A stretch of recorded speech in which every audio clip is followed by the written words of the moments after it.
तो चलिए अपन सिद्धांत प्रवेश का भाग 1 का 12वां पाठ है दैनिक कर्तव्य। इसको अपन एक बार पढ़ लेते हैं, इसको भी पढ़ के रखना है ना। ये नहीं कि पता नहीं दैनिक कर्तव्य है तो इसको छोड़ दें, ऐसे ही है। मतलब एक बार पढ़ना जरूर, पता नहीं इसमें से प्रश्न पूछ लें कुछ, ठीक है। तो दैनिक कर्तव्य मतलब दैनिक जीवन में अपन को क्या करना चाहिए, ठीक है। तो वो यहाँ पर बताया गया है। सूर्योदय से पहले उठना चाहिए। सूर्य उदय से पहले उठना ये एक बहुत बड़ा साइंटिफिक रीजन है इसका, वैज्ञानिक कारण भी है। क्योंकि यदि सूर्य उगने के बाद यदि उठते हैं तो जो ब्रह्म मुहूर्त 4 बजे से चालू हो जाता है, वहां से लेकर के सूर्योदय के पहले तक काफी एनर्जेटिक रहता है माहौल। उस समय यदि अपन लोग उठते हैं तो काफी अपने लिए, स्वास्थ्य के लिए, शरीर के लिए, मस्तिष्क के लिए, ये सबके लिए बहुत अधिक लाभदायी है। इसलिए सूर्य उदय के पहले अपना जो है ना बिस्तर छूट जाना चाहिए। अकेले आंख खुलने की बात नहीं है, हाँ बिस्तर से बाहर आ जाना चाहिए तो है। सुबह उठते ही नमोकार मंत्र बोलना चाहिए। सबसे पहले ये आप बिस्तर पे बैठ के भी बोल सकते हैं, कोई दिक्कत नहीं है। सुबह माता पिता बड़ों के चरण स्पर्श, सभी को जय जिनेंद्र बोलना चाहिए, जो भी आप कर सकें। प्रतिदिन मंदिर जी में भगवान के दर्शन एवं स्वाध्याय करना चाहिए, करते ही हैं। प्रतिदिन मंदिर जी की गुल्लक में कुछ रुपए अवश्य डालने चाहिए। तो प्रतिदिन डालो, प्रतिदिन नहीं डालो तो फिर महीना के हिसाब से इकट्ठे डाल दो, जैसे अपनी सुविधा हो वैसे। मतलब सीधी बात है कि दान प्रतिदिन, क्योंकि छठ आवश्यक में दान है तो प्रतिदिन के लिए है वो दान। तो अपन रोज नहीं डाल पा रहे तो भैया 30 दिन आके 30 रुपया, तो आप इकट्ठे डाल दो 30 रुपया एक, हाँ हर रविवार को 10 रुपया डाल दो, तो वो हो गया आपका 1 हफ्ते का दान, ऐसा। हाँ तो वो दैनिक वाला हो गया, क्योंकि दैनिक वाला अलग चीज है, बोली बोली का वो अलग चीज है, उससे इसका कोई, ये अपना दैनिक वाला है। भोजन करने के बाद 9 बार नमोकार मंत्र बोलना चाहिए। भोजन, और भोजन करने से पहले 9 बार नमोकार मंत्र बोलना चाहिए। 9 बार नहीं, 1 बार। तो भोजन करने से पहले नमोकार मंत्र बोलना चाहिए, भोजन करने के बाद भी नमोकार मंत्र बोलना चाहिए। अब 9 बार नहीं तो 1 बार पढ़ लो कम से कम। टीवी नहीं देखना चाहिए, यदि देखे तो 1 घंटे से ज्यादा नहीं देखें। अब कहोगे 1 घंटे से ज्यादा का आदि को फिल्म देख रहे हैं तो भाई 3 घंटा की है। तो भाई ऐसा है कि कम से कम देखें। किसी को अपशब्द नहीं बोलना चाहिए, ठीक है, गाली गलौज नहीं। बड़ों से जी लगा करके ही बोलना चाहिए, ये बहुत अच्छी आदत होती है। ये अपन, और इसको अपन अपने घर में फॉलो नहीं करते, अपन दूसरे के लिए फॉलो करते हैं, है ना। दूसरों के, अपने घर के अलावा किसी का नाम लेंगे तो उसके पीछे जरूर जी लगा देते हैं, है कि नहीं है? नहीं नहीं, नाम के पीछे है, जैसे कि अनुराधा जी।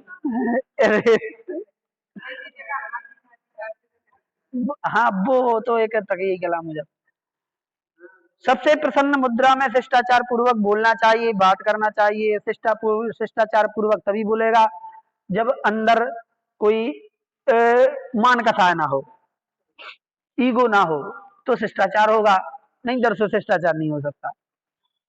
भाई बहनों से या अन्य किसी से झगड़ा नहीं करना चाहिए। सूर्यास्त होने से पहले भोजन कर लेना चाहिए, और उसके बाद अन्न की वस्तु कम से कम नहीं खाना चाहिए।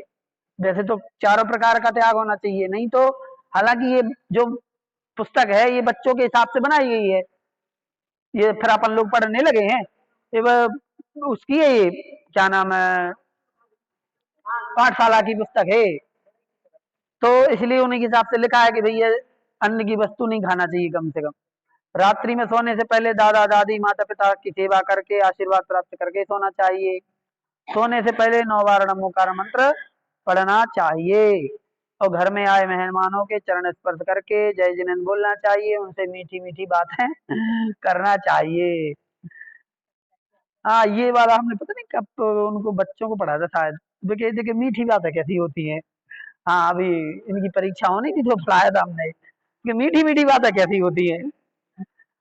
हमने एक मम्मी पापा से पूछ रही हो कैसी होती मीठी बातें। माता पिता की आज्ञा मानना चाहिए। तो ये है कि माता पिता की मतलब बात मानना चाहिए, ये भी सिखाना जरूरी होता है बच्चों को कि बात मानना चाहिए। ठीक है, ये हो गया। इसके बाद अगला पार्ट भी इसी के साथ में अपन जोड़ लेते हैं। जो खंड बा है, खंड बा में भाग 1 का, इसमें पहले ही पार्ट है खंड बा का प्रार्थना। तो ये प्रार्थना बच्चों को सिखाई जाती है, पाठशाला में प्रार्थना करवाई भी जाती है। जीवन हम आदर्श बनाएं, अनुशासन के नियम निभाएं। तो अच्छी यही प्रार्थना, इसको आप पढ़ लेना। तो बाकी अब बनाते हैं पाठ 2 सत्य वचन का। ठीक है, आज एक ही पाठ करते हैं ये, क्योंकि काफी लेट हो गया समय, तो आप लोगों का समय ज्यादा नहीं लेंगे। सत्य व्यसन।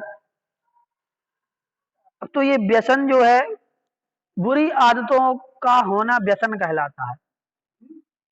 बुरी आदतों का होना, बुरी आदतों का होना व्यसन कहलाता है। व्यसन शब्द का प्रयोग जो है, जो अपने शास्त्र में, वो बुरी आदतों के लिए किया गया है।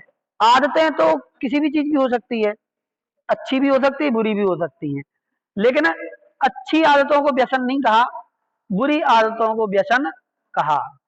ठीक, लेकिन जब किसी चीज की, अच्छी चीज की भी जब अति हो जाती है, तो उसको भी जब यदि बताना हो, किसी को समझाना हो, तो उसको व्यसन लगा दो उसके आगे, तो वो समझ जाता है कि ये चीज वो कितना करता है।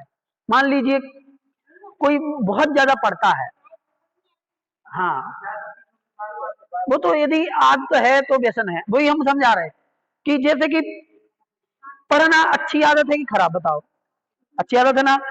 लेकिन कोई बहुत ज्यादा पढ़ता है, मतलब इतना पढ़ता है कि उसको पढ़ता ही रहता है, वो जब देखो तब पढ़ता ही रहता है। लेकिन अब किसी को समझाना है कि नहीं हम बहुत पढ़ते हैं, तो आप समझा नहीं पाओगे। लेकिन आप बोल दो उससे कि हमें पढ़ने का व्यसन है, आप कह दो उससे कि हमें पढ़ने का व्यसन है, तो वो समझ जाएगा कि आपको कितना पढ़ते हो। ये तो व्यसन शब्द जो है, वो व्यसन शब्द एक उसकी आपकी आदत को समझाने के लिए प्रयोग कर सकते हैं आप, अच्छी चीजों पे भी किसी को समझाने के लिए। वही तो बता रहे हैं आपको कि व्यसन, बुरी आदतों को व्यसन कहते हैं, लेकिन व्यसन का अर्थ केवल बुरी आदत नहीं होता। व्यसन का मतलब होता है कोई चीज आप रिपीट करते हो बार बार, वो आदत आपकी इतनी मजबूत हो गई है कि आप उसको छोड़ भी नहीं सकते, उसको कहते हैं व्यसन। वो अच्छी चीज की भी हो सकती है, बुरी चीज की आदत भी हो सकती है, लेकिन सिद्धांत में अच्छी चीज की आदत को व्यसन नहीं कहा है, बुरी चीज की आदत को व्यसन कहा है। ठीक है, इसलिए यहां पर केवल 7 चीजें यहां पर लिखी हैं। यदि इनकी आदत है तो वो व्यसन कहलाएगा, मतलब बैड हैबिट, बैड हैबिट। ठीक, बाकी यदि आप कोई अच्छा काम करते हैं तो आप करते भी रहते हैं, तो भी उसको व्यसन नहीं कहा जाएगा, ऐसा। तो 7 व्यसन होते हैं: जुआ खेलना, मांस खाना, मद्यपान करना, वेश्यागमन करना, शिकार खेलना, चोरी करना, परस्त्री सेवन करना। अक्सर इनके नाम भूल जाते हैं, इनके नाम भूल जाते हैं। तो हमने पहले ही बताया था, इनको याद करने के लिए आप एक काम कर सकते हैं, खेलना वाले एक साथ कर दो, 2 खेलना है, जुआ खेलना, शिकार खेलना। ठीक है, फिर मांस खाना कर दो, जुआ खेलना, शिकार खेलना, फिर मांस खाना। और जो मांस खाता है वो शराब जरूर पीता है। ठीक, तो मद्यपान करना या शराब पीना, इसीलिए तो बता रहे हैं आपको तकनीक, वही तो बता रहा है कि आप ऐसे याद रख सकते हो कि पहले लिख लो 2 खेलने वाले, 2 खेलना है, जुआ खेलना और शिकार खेलना। ठीक, चाहे आगे रख लो या पीछे रख लो, हम बता रहे हैं कि जोड़े बना लो, शिकार खेलना और जुआ खेलना।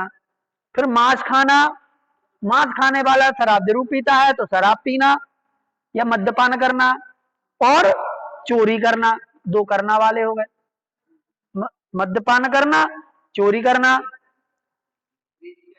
और दो है स्त्रियों से रिलेटेड, एक वेश्यागमन करना और परस्त्री सेवन करना। तो स्त्रियों से संबंधित दो हो गए, खेलने के दो हो गए, एक मांस खाना, मदिरा पीना और चोरी करना। तो इस प्रकार से आप थोड़ा सा इसको दिमाग में वो करके और बना सकते हैं। खेलना खेलना दो हो गए, जुआ खेलना और शिकार खेलना, ये खेले जाते हैं। शिकार भी खेल है। आप सोचो ये व्यसन क्यों है?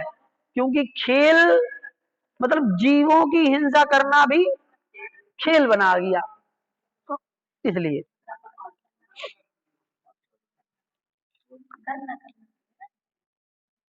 मांस खाना, मद्यपान करना और चोरी करना। ठीक,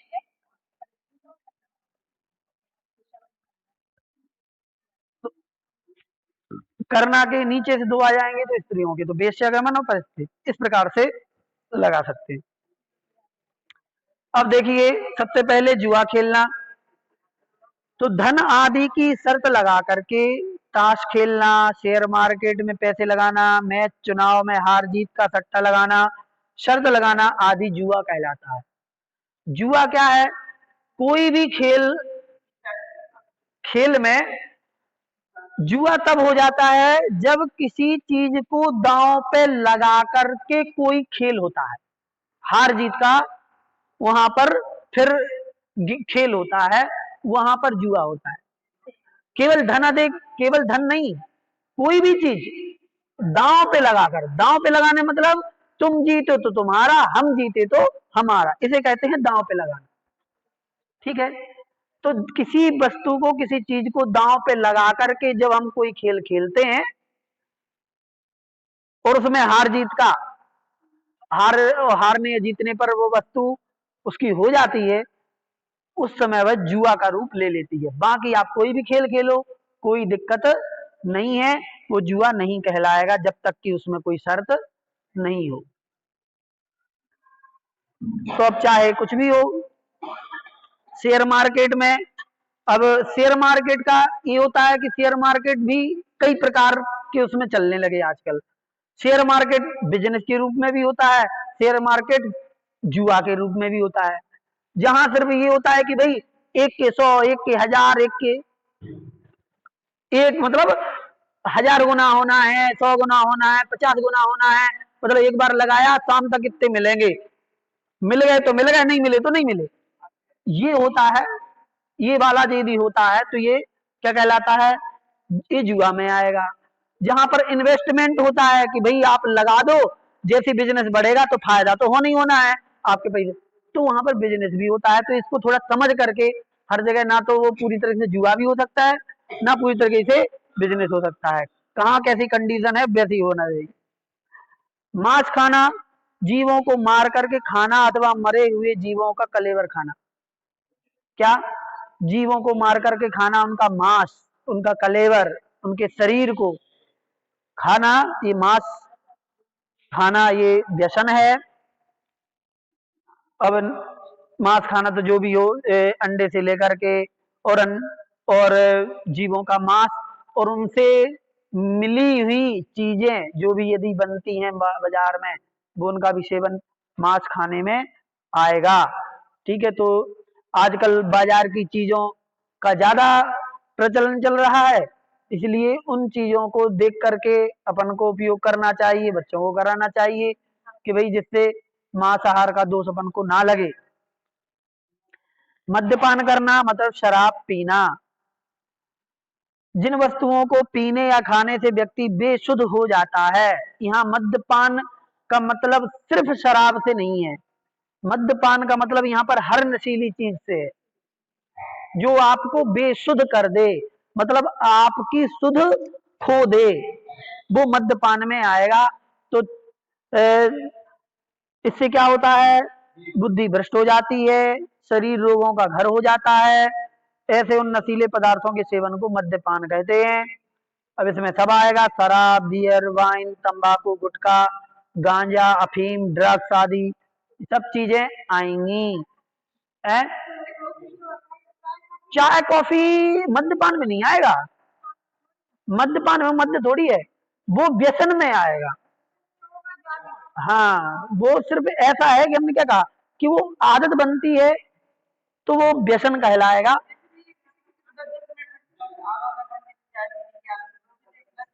हाँ, तो वही तो बता रहे हैं आपको कि वो व्यसन हो जाता है। और सिर दर्द करता है तो पीना है, अब नहीं, आप छोड़ नहीं सकते इसको। हाँ, अब ये है कि उसे इतनी कम मात्रा में होता है कि लोग उसको नशा मानने को तैयार नहीं होते हैं। वेश्यागमन, संसार में सभी के साथ संबंध रखने वाली सभी स्त्री वेश्या के पास आना जाना अथवा उनसे अनुचित संबंध रखना, ये वेश्यागमन है। शिकार खेलना, जंगल के पशु पक्षियों आदि को शौक वश मार देना, अपने खेल में अपने खेल समझ करके उनको मार देना, अथवा उड़ते हुए छोटे छोटे पक्षियों को खाने के लिए मार देना, ये शिकार कहलाता है। शिकार होता है अपने से कमजोर प्राणी को, जीव जंतुओं को अपने मजे के लिए, अपने शौक के लिए उन्हें मारना, उन्हें तड़पाना और तड़पते हुए आनंद लेना, ये सब क्या कहलाता है? ये शिकार कहलाता है। शिकार का मतलब ही होता है कि किसी को, वो कमजोर है, आप ताकतवर हो, आप उसका पीछा करोगे वो आपसे बच के भागेगा, ठीक, और वो भाग रहा है, आप पीछे से दौड़ रहे हो, मार रहे हो, भाग रहा है, बच रहा है, बच रहा है, फिर वो आप उसको मार देते हो और वो तड़प करके मार, ये शिकार कहलाता है। शिकार का मतलब होता है पीछा करना, पीछा करके फिर मारना, वो कहलाता है। इससे तो ये सब चीजें, अब ये थोड़े क्या है, आजकल इनके मॉडर्न पैटर्न हो गए हैं, पैटर्न बदल गया है ना। मतलब जरूरी नहीं है कि जंगली जानवरों के शिकार हो, है, आज इंसानों का भी शिकार होता है। अब शिकार गाय के लिए जरूरी नहीं है खाने के लिए हो, वो शिकार उसका मतलब कि दूसरे उपयोग करने के लिए भी हो सकता है ना, यहाँ से पकड़ करके कहीं दूसरी जगह ले जाएं, उनसे काम करवाएं, ये सब भी शिकार कहलाएगा। चोरी करना, मोहवश आदतन किसी की अच्छी लगने वाली वस्तु को बिना बताए ग्रहण कर लेना, ये वहां भी बताया था। अब देखो, चोरी पाप में भी है और व्यसन में भी है, तो यहाँ पर क्या अंतर आएगा? एक बार उठाना तो चोरी है, मतलब एक बार उठा लिया, कभी जब मौका लगा, जरूरत पड़ी तो आपने कोई चीज उठा ली, मतलब कैसा कि जब आपको जरूरत पड़ी कहीं कैसा तो आपने उठा लिया, वो चोरी होगी। लेकिन बार बार आप मजे के साथ वो कर रहे हो तो वो क्या कहलाएगा? चोरी, व्यसन हो जाएगा। परिस्त्री सेवन, स्वयं की स्त्री को छोड़कर अर्थात जिससे हमारा धर्मानुकूल विवाह हुआ है, अन्य स्त्री के साथ संबंध स्थापित करना परिस्त्री सेवन कहलाता है। अतः ये सभी व्यसन इस लोक तथा परलोक में निंदा, दुख और पाप के कारण है। इन सातों व्यसनों का हमें पूर्णतः त्याग कर देना चाहिए, अन्यथा घोर नरकों का पात्र होना पड़ेगा। इस प्रकार से ये अपना ये पाठ यहाँ पर आज पूरा हो गया। आज एक ही पाठ लेते हैं अपन, ठीक है। इसके प्रश्न देख लेते हैं। अकेले प्रश्न यही है सिंपल, व्यसन किसे कहते हैं? तो बुरी आदतों का होना व्यसन कहलाता है। व्यसन कितने होते हैं? व्यसन 7 होते हैं, तो आप नाम अपने हिसाब से याद कर लेना। 7 व्यसनों के नाम क्रम से बताएं, तो ये यहाँ अपन को नाम लिखने पड़ेंगे। जुआ खेलना और मद्यपान व्यसन की परिभाषा क्या है? तो इन दोनों की परिभाषा आपको बतानी होगी। बिना पूछे किसी वस्तु को लेना क्या कहलाता है? चोरी कहलाता है। इस प्रकार से आज की कक्षा को यहीं पर समाप्त करते हैं। जय जिनेन्द्र।